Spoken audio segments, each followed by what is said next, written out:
Hello there. Today we need 1 can of rust converter, 1 brush, 1 pot of paint and 1 Ford Focus. Welcome to CarSpyTV.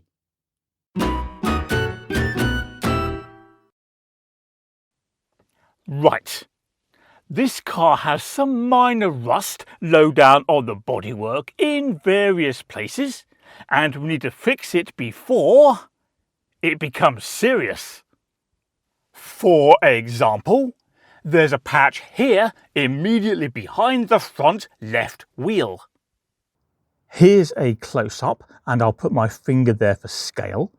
And we can see that the silver paint is missing from this area here, exposing the slightly corroded metal underneath. And this problem extends where the metal bends around here into the wheel arch, as well as slightly further up here. Now, today's repair won't make this area look new, but it will stop the rust spreading, which is what matters. And at least the car will be silver again rather than that weird rusty brown.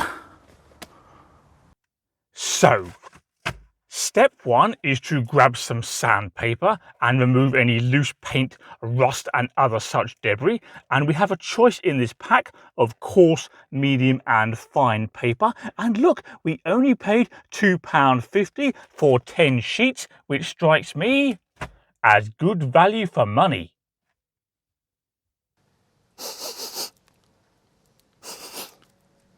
This stuff smells, shall we say, interesting. Anyway, we're going to start with the finest sandpaper and see if that works for us. And it's a 320 grit, obviously for metal, not wood. I've chopped a little piece off here and it can be used wet or dry. So we'll try sanding dry first, and then adding water if necessary. And it's a little awkward to get here with the camera in the way. But nonetheless, we shall persist. And everything will be fine.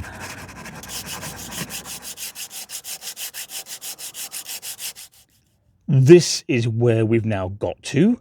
So the loose flaky paint from this edge has now gone. So we've got a reasonably smooth transition there. Similar story there. In the end, I didn't feel the need to moisten the sandpaper. It was working fine without the water. But nonetheless, that's a little dusty. So we will moisten this cloth and just clean that off a little. The next stage is to add a rust converter to kill the rust and stop it coming back, at least for a good long time. Today I've chosen Jenolite. There are lots of other brands available, so take your pick. Now this one, as we can see, is a spray can, so we could just spray the area, but we don't want to accidentally spray this stuff on the car's good remaining paint because it could well leave a mark. So instead we'll spray some into the lid there and then add it with a paintbrush. It seems we're going to have to wait. It started raining again.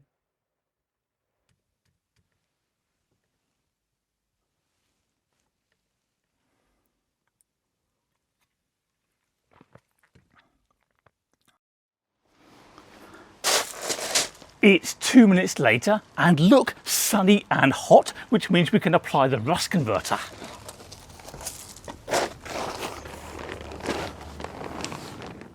So on it goes.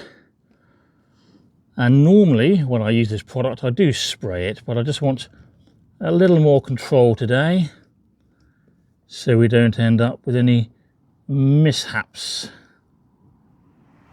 It's now some time later and we've just applied the second coat of rust converter. All right, so this is what it looks like now. And we can see the metal has darkened. And that's because the converter has reacted with the rust and it's doing its job. So we can see it down there on the, what's it called? Wheel arch, and also under there as well.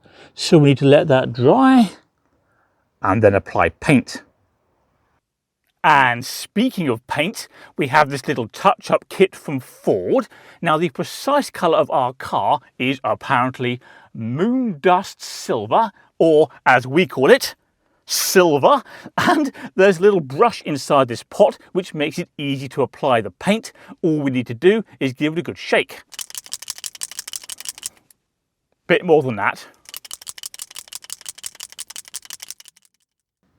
Now, the trick with these little touch-up kits is not to overload the brush, because the paint tends to go quite a long way, further than you might initially think.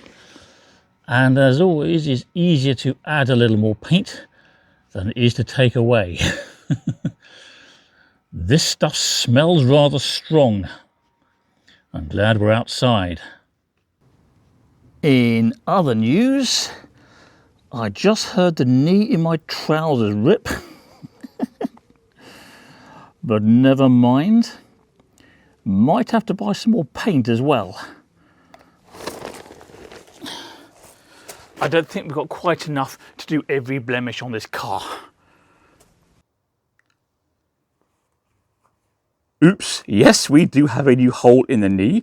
I did gaffer tape shut a previous hole, but now we have an even larger one, so we'll need some more gaffer tape on that. As for other marks on the car, well, we're doing the worst of them, but there is a slight imperfection. Oh, let's get down on the floor. There. That needs to be addressed another day. And there's another one by the left rear wheel there. Not too bad. As for the other side, hello Nissan Primera, it's not as bad as the left, but there are, where's it gone? Yeah, just a very minor area there. Don't think that's rusty yet, but I do want to treat it before it becomes a problem. And as on the left side of the car, an area down there as well. Overall though, considering this car's from 2005, it's not too bad. Right, let's have a look at the finished result of our hard work. This is after 2 coats of paint, the second of which isn't dry, and the result is about what we expected. By no means perfect, but substantially better than it was. The key point is that we've killed the rust, at least for a good time, and whereas that silver doesn't blend in perfectly with the rest of the car, it's a much closer match than that brown rusty stuff we had at the beginning of the video. So we'll call that a win. Now, if you like rusty old Fords, torn trousers and sandpaper, then by all means subscribe to CarSpyTV, because you're bound to see all 3 again in the future. Can you also please do me a favour and click like on this video, and while you do those things, I'm going to find some gaffer tape and fix my trousers. Bye bye.